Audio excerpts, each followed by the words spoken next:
Hey everyone, I'm back for another review, and as you can see today, we are going to be taking a look at the NECA 2019 Godzilla, as he's been seen in Godzilla King of the Monsters. Um, yeah, I should have done this review months ago. Yeah, months ago. I just was going through my videos and realized that I actually never did a review for this guy after I did the collection update. So I figured, okay, I've slacked off enough, and yeah, I think I'll finally do the review for it. So, yeah, 2019 Godzilla.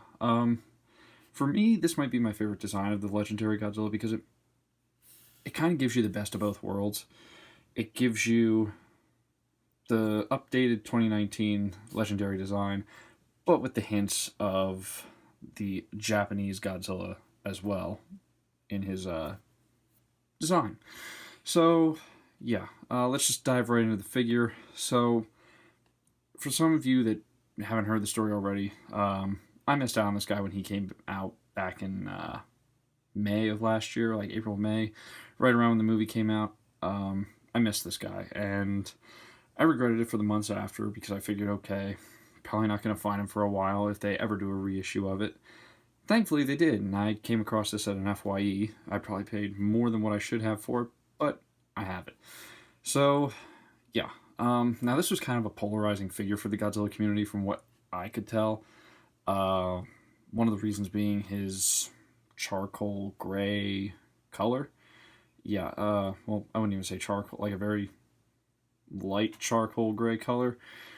And also the eyes, which I'll get that focused in for you real quick. Now, the eyes were one of the many factors of this that kind of pissed people off because from what some people were showing, they kind of had the Monster Arts issue of where some figures would get the derp eyes, and I did see a couple. That was part of why I didn't pick this up on its initial run, was because the derp eyes, and every figure that I picked up was like trying to decide which one had less derpy eyes than the others. So yeah. Now I'm going to bring out the 2014 Godzilla just to show some differences, because I will say this, some of the changes that they made to this figure were for the better over this figure. We'll dive right in with the first notable difference, the tail. Now, the tail is actually set up much differently. As you guys can probably see, it's a fully sectioned tail, as opposed to the wire tail that was common and standard for almost all NECA figures up until 2019. Which, when I saw this on the 2019 figure, I was hoping for the fact that maybe, just maybe, we would get, on all the reissues that they were doing of the figures, maybe they would update the tail system. Alas, that was not to be, because I bought the reissue of the 1954 Godzilla, and he still has a wire tail. This actually, I'm wrong. This wasn't the first figure that used the multi-section tail. It was actually the 62 Godzilla where they started it. And pretty much every new release, I think going forward, they're going to be using that. So, yeah. One other notable difference, the head and neck on this Godzilla are much larger, much wider than the 2014. If this will focus for me. Yeah, so he's got kind of a thin neck, kind of a small head. Whereas the 2019 Godzilla, very thick neck and a wider head than 2014. So, yeah. Also, obviously, too, you got the difference in the dorsal spines, more like the Japanese version, and totally, pretty much original legendary spine design. But other than that, the figures really don't hold much difference. It's basically just like they took the mold for this figure, cut the spines off, changed up a few things, and slapped some new spines on it, new tail, and boom, here's your 2019 Godzilla. They obviously changed the feet. But other than that, yeah, it's kind of a standard design, really. Personally, even though I know some people were probably bitching about, oh, well, he's too light of a shade of gray, I personally don't have an issue with it. Because really, in the movie, you don't get a good... I mean, certain parts of the movie you can kind of tell, like if it looks like it's a little bit lighter of a color of gray than 2014, but it's kind of hard to tell because a lot of the monster action sequences are taking place at night or in heavy weather. So yeah, a lot of the griping I just feel is unnecessary, but we'll just skip that. Other than that, let's move on to the articulation. Now, I'm not going to fully pose this guy because there's a couple things I do want to go over that I had with my figure just to be wary of. So he's obviously got the open and closed mouth, the hinge joint for that. A semi-ball joint head. Mine is very stiff. Same with the neck. Got ball joint in the elbows, or shoulders, sorry. The ball joint at the elbows, ball jointed wrists. He's got the ball jointed legs, ball jointed or hinged knees, and ball jointed feet. Now, the foot joint on my figure's left foot is a little bit wonky, and if you try to stand, like if you try to move the foot at all, he'll lose the foot. Yeah, I didn't notice that when I bought the figure, and as you can kind of see, mine's hunched over a little bit. I don't know if there's a remedy for this. I just kind of repositioned the legs to get him more upright, but yeah, just something to be wary of if you buy the figure. You may have foot issues.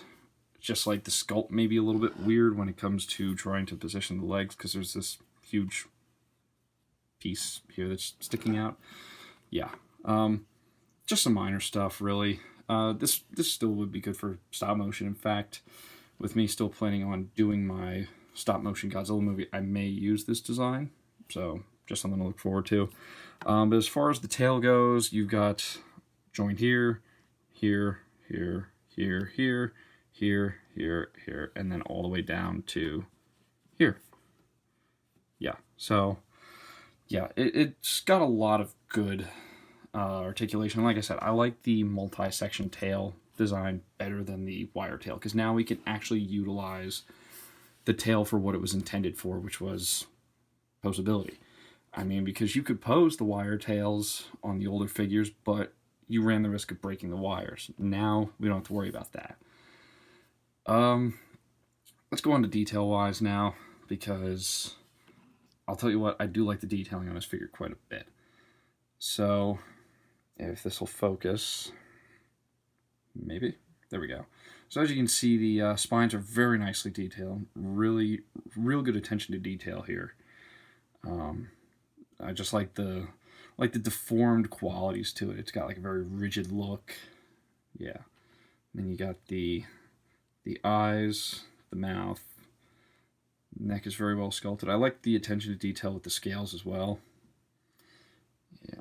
And foot, which, as you can see, compared to 2014, the toes are a little bit spread, like they're spread further apart now. So, yeah. And then the tail itself, very nicely designed. Yeah. And it's not like super seamed to like where you look at it and you think, oh yeah, there's a seam there. I mean, now obviously some of the figure is like the neck and the upper joints and everything, but like the tail, I don't really have an issue with that. So yeah. Sizing wise, we already compared him to the 2014 figure. So for shits and giggles, and for lack of space, I won't be pulling out King Ghidorah, but for shits and giggles, since that was my last review, let's do Kamen Rider Ichigo. So yeah, if you wanted to go along the lines of Kamen Rider versus Ultraman, where they had a giant-sized Kamen Rider fighting Ultraman, I believe it was, yeah, you could do Kamen Rider versus Godzilla, although you're going to have a 300-foot tall Ichigo, so up to you if you want to do that. Of course, he won't stand up now.